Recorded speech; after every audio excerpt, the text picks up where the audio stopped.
दोस्तों, क्या आपको पता है आपके किचन में रोज़ाना हो रहे कुछ बहुत ही सिंपल से मिस्टेक आपकी फूड के न्यूट्रिशनल वैल्यू को कितना ज़्यादा कम कर देते हैं। जैसे कि हीरे की असली चमक पाने के लिए पहले उसे अच्छी तरीके से तराशना पड़ता है, वैसे ही सही कुकिंग टेक्निक से हम अपने फूड्स के न्यूट्रिएंट्स को एनहांस कर सकते हैं। इस वीडियो में आपको बहुत ही कुछ कॉमन मिस्टेक्स के बारे में बताऊंगी जो हम लोग सभी जाने अनजाने में करते हैं और इनकी वजह से हमें अपने खाने का पूरा फ़ायदा नहीं मिलता है और कई बार तो हम नुकसान भी उठा लेते हैं और साथ ही इनका सॉल्यूशन भी आज इस वीडियो में आपके साथ शेयर करने वाली हूँ। तो पहले बात करते हैं टमाटर की। तो टमाटर के साथ हम ऐसी क्या गलती करते हैं जो हमें नहीं करनी चाहिए।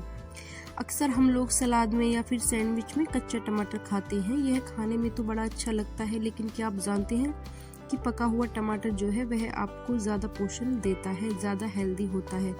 जी हाँ, अक्सर समझा जाता है कि बिना पके हुए फल या सब्जियां अगर खाई जाएं तो वो ज़्यादा न्यूट्रिशियस होती हैं, लेकिन टमाटर की बात करें तो यह मामला थोड़ा सा उल्टा है। जी हाँ, साइंटिफिक स्टडीज़ बताती है कि दोस्तों की गर्मी से यानी हीट करने से टमाटर में मौजूद जो लाइकोपीन होता है, जो कि एक तरह का एंटीऑक्सीडेंट है, इसका स्ट्रक्चर चेंज हो जाता है और जिससे यह हमारी बॉडी में ज़्यादा आसानी से एब्जॉर्ब हो जाता है और इसकी एफिकेसी वही बढ़ जाती है। ये लाइकोपीन जो है ये कैंसर से लड़ने में और बैड कोलेस्ट्रॉल को कम करने में हमारी काफ़ी ज़्यादा मदद करता है और साथ साथ एंटी एजिंग बेनिफिट्स भी रखता है।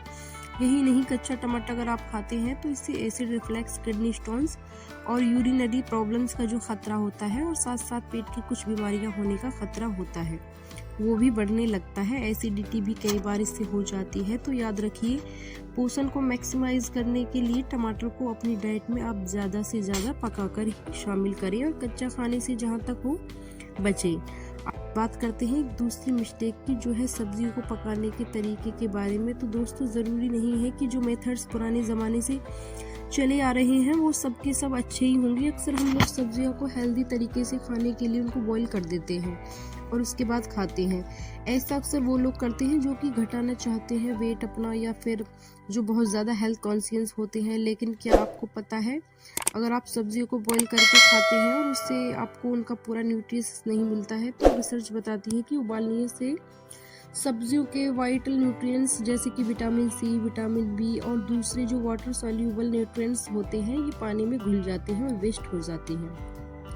ये कुछ ऐसा ही है जैसे कि आप प्रेशियस स्टोन को पत्थर समझ के निकाल के और कूड़े के अंदर फेंक दें। वैसे अगर आप सब्जियों को उबालकर उनका पानी सूप की तरह इस्तेमाल करना चाहते हैं तो यह एक बहुत ही बढ़िया चीज़ है, इससे कोई भी दिक्कत नहीं है। लेकिन अगर आप इस पानी को फेंकने की सोच रहे हैं तो एक बहुत ही बड़ी गलती है जो कि अक्सर लोग कर जाते हैं। अगर आप सब्जियों को उबाल कर खाने की सोच रहे हैं तो कोशिश कीजिए कि इसका जो पानी है इसको आप किसी दूसरे खाने को बनाने के अंदर फिर या आटा गूंदने के अंदर आपको इसको इस्तेमाल करना है, जिससे कि ये वेस्ट ना हो। और जो बॉईल करने से ज़्यादा अच्छा तो यह है कि अगर आप चाहते हैं आपको हेल्दी तरीके से सब्जियां खानी है तो आप इसको स्टीम कर लीजिए या इससे क्या होगा कि विटामिन बी के अंदर बरकरार रहेंगे, वेस्ट नहीं होगा, आपको टेस्ट भी अच्छा लगेगा। और जो बॉईल करने से बेनिफिट्स आपको मिलते हैं यानी वज़न वगैरह नहीं बढ़ने वाला, तो आप इसको मेथड से भी वैसे के वैसे ही मिलेंगे। तीसरी मिस्टेक्स है दोस्तों ऐसे कि लोगों के लिए जो कंप्लीट फैट फ्री डाइट को फॉलो करते हैं, जैसे जीरो फैट पे रहते हैं और सिर्फ वेजिटेबल जूस ही खाते हैं। अब आप सोच रहे होंगे आखिरकार ऐसा कौन करता है। तो भाई जनाब, आजकल की जो हाई सोसाइटी है इसके अंदर और बड़े शहरों के अंदर बहुत सारे ऐसे लोग हैं जो कि इस तरह की डाइट को फॉलो करते हैं। लोग वजन कम करने के लिए अक्सर फैट खाना बिल्कुल ही छोड़ देते हैं। अक्सर सोचा जाता है कि फैट फ्री होने का मतलब है मोर हेल्दी है, मगर यह हमेशा सच नहीं होता। साइंस कहती है कि फैट सोल्यूबल विटामिन जैसे कि ए, डी, ई और इनके लिए थोड़ा सा फैट खाना भी ज़रूरी है ताकि इनका अब्जॉर्प्शन ठीक तरीके से आपके अंदर हो सके। तो इमेजिन कीजिए एक चाबी है जो कि लॉक खोलने के लिए काम आती है। तो ये ताला है, यह आपके फैट सोल्यूबल विटामिन है और जो चाबी है ये फैट है। अगर ये चाबी नहीं होगी तो फैट नहीं होगी, तो आपका जो ये विटामिन का ताला जो है वो नहीं खुलेगा और वो बंद का बंद ही रह जाएगा, तो आपकी बॉडी से ऐसे ही बाहर निकल जाएगा। अगर आप इस तरह की फैट फ्री डाइट को फॉलो कर रहे हैं तो बिल्कुल भी फैट नहीं लेते हैं, तो अब आप नेक्स्ट टाइम सैलेड खाएं या फिर जूस को आप पिएं तो उसमें थोड़ा सा हेल्दी फैट का एडिशन आप ज़रूर कर लीजिए। वैसे कौन सा फैट ऐड करना है यह भी बहुत इंपॉर्टेंट है। तो आपको कोई अनहेल्दी फैट नहीं डालना है और बहुत ज़्यादा नहीं डालना है। आपको कोल्ड स्प्रेड ऑयल जैसे कि सनफ्लावर ऑयल, जैसे कि ऑलिव ऑयल, या फिर इनके साथ साथ आप एवोकेडो खा सकते हैं, बादाम खा सकते हैं, अखरोट डाल के खा सकते हैं, फ्लैक्स सीड्स को इस्तेमाल कर सकते हैं। कुछ ऐसी स्मार्ट चॉइसेस है जिनके अंदर नेचुरल ऑयल पाए जाते हैं और ये आपकी बॉडी के अंदर इस तरह की जो फैट सोल्यूबल विटामिन होते हैं इनके एब्जॉर्प्शन को बढ़ा देंगे और इनके अपने भी कुछ फायदे होते हैं कि आपकी बॉडी को इससे मिलेंगे। फॉर एग्जांपल इन्फ्लेमेशन को ये सभी चीज़ें कब दूर करती हैं और तो इस तरह की चीज़ें ना सिर्फ अपने खाने में फ्लेवर को बढ़ाती है बल्कि आपके पोषण को भी एनहांस करती है। तो अगली मिस्टेक जो कि है गार्लिक। तो गार्लिक ऐसा इंग्रेडिएंट्स है जो बेनिफिट्स तो रखता ही है, लेकिन क्या आपको पता है गार्लिक के अंदर एक कंपाउंड पाया जाता है एलिसिन, और यही वो मेन कंपाउंड है जो कि गार्लिक को करीब करीब सभी हेल्थ बेनिफिट्स देता है। और गार्लिक का जो एक तरह का खुशबू और जो टेस्ट होता है वह भी एक एलिसिन की वजह से ही होता है। लेकिन अगर आप गार्लिक को काट कर फौरन इसकी सब्जी बनाने के लिए डाल देते हैं तो उससे क्या होता है, यह एलिसिन पूरी तरीके से एक्टिवेट नहीं हो पाता है और आपके खाने को पूरा फ्लेवर भी नहीं मिलता है और जो हेल्थ बेनिफिट आपको गार्लिक से मिलने चाहिए वह भी आपके अधूरे मिलते हैं। इसलिए हमेशा कोशिश कीजिए कि जब आप खाना खाएं तो सबसे पहले आप गार्लिक को बारीक क्रश कर लें और क्रश करने के बाद उसको कुछ देर के लिए छोड़ दीजिए। लगभग 8 से 10 मिनट तक आप छोड़ दीजिए और उसके बाद देखिए कि कितनी अच्छी खुशबू इसके अंदर से आने लगती है। इसके बाद जब आप गार्लिक से अपने खाने को बनाएंगे तो एक ज़बरदस्त फ्लेवर आपके खाने में आएगा और न सिर्फ फ्लेवर आएगा बल्कि जो हेल्थ बेनिफिट्स गार्लिक के मिलते हैं वो भी आपको कई गुना ज़्यादा मिलेंगे। अगली मिस्टेक की दोस्तों तो उसका ताल्लुक है ग्रेस बीन्स और पल्सेस। ये दोस्तों अनाज, दालें और जो फलियां होते हैं हमारी डाइट का मेन बेस है, पर क्या हम इन्हें सही तरीके से पकाना जानते हैं?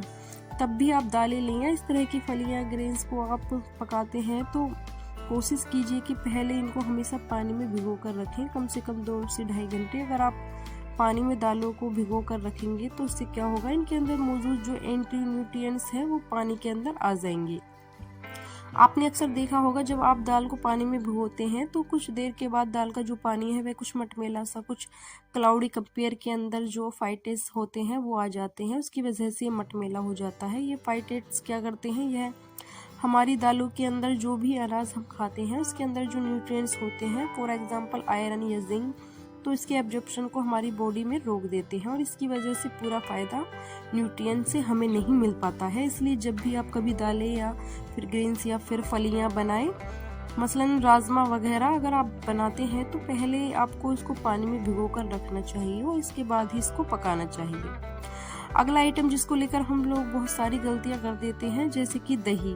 दही एक ऐसा डेयरी प्रोडक्ट है जो हमारी डाइट का सदियों से हिस्सा रहा है, लेकिन इसमें जो पानी ऊपर कई बार हमें दिखता है, इस पानी को हम लोग फेंक देते हैं यह सोच के कि यह बेकार है, लेकिन ये बेकार नहीं होता। यह होता है वे प्रोटीन। वे प्रोटीन सेहत के लिए बहुत ही अनमोल है। इसके अंदर विटामिन B12, कैल्शियम, फास्फोरस और प्रोटीन होता है और ये सभी चीजें हमारी सेहत के लिए बहुत ही फायदेमंद है। तो नेक्स्ट टाइम जब भी आप दही से वो पानी निकालने की सोचेंगे, ऐसा मत कीजिए, दही के अंदर इस पानी को रहने दीजिए और इसी तरह से आपको इसका इस्तेमाल कीजिए ताकि आपको जो फायदे हैं दही से वो सही मायनों में मिल सके। तो दोस्तों ये छोटी छोटी मिस्टेक है जो कई बार इतनी बड़ी बन जाती हैं कि लॉन्ग रन में हमें बजाय फायदे के इनसे उल्टा नुकसान होने लग जाता है। इसलिए इस तरह की मिस्टेक से बचना बहुत ही ज्यादा जरूरी है। अक्सर अज्ञानता के कारण हम लोग इन मिस्टेक्स को करते हैं, जानबूझ के नहीं करते हैं। तो जब हमने ये सारी मिस्टेक आपको बता दी हैं तो इनका ध्यान रखिएगा और इनसे जितना ज़्यादा हो सके उतना ज़्यादा बचने की कोशिश कीजिएगा। वैसे अगर आपको यह वीडियो पसंद आया है तो दोस्तों लाइक कीजिए, सब्सक्राइब कीजिए। मिलते हैं नेक्स्ट वीडियो में, तब तक के लिए